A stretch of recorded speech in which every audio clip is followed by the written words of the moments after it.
দেখার কিছু নেই, কিন্তু রাস্তায় ঘুরে মানুষ দেখতে পাচ্ছে মানুষের যে সমর্থন দুপাশে বাড়ি বাড়ি থেকে, সেটাই তো প্রমাণ করছে। কর্মী সংখ্যা, মানুষের সমর্থন সব মিলিয়ে যদি কেউ 100 হয় তাহলে বাকি 20-25 আছে।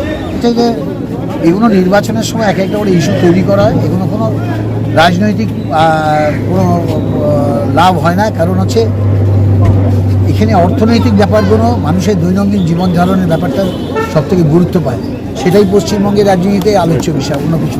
8 নম্বর ওয়ার্ডের সম্পদ তাদের কর্মীরা যেভাবে স্বতঃস্ফূর্তভাবে কর্মীরা এগিয়ে এসছে, তার সাথে যে সমস্ত সঙ্গীত শিল্পী থেকে শুরু করে ঢাক থেকে শুরু করে যে সমস্ত বাংলার নিজস্ব বৈচিত্র্য, সেই বৈচিত্র্য নিয়ে আমরা হাঁটতে পেরেছি, সেটাই আমাদের কাছে বড় প্রাপ্তি। আর আমাদের প্রার্থীও খুশি হয়েছেন, ডেপুটি মেয়র তিনিও রয়েছেন আমাদের সাথে, এক্স MLA মালা সাহা ছিলেন, দেবিকা চক্রবর্তী ছিলেন 3 নম্বর ওয়ার্ডের কাউন্সিলর, সবাইকে নিয়ে একটা সংগঠিত সভা।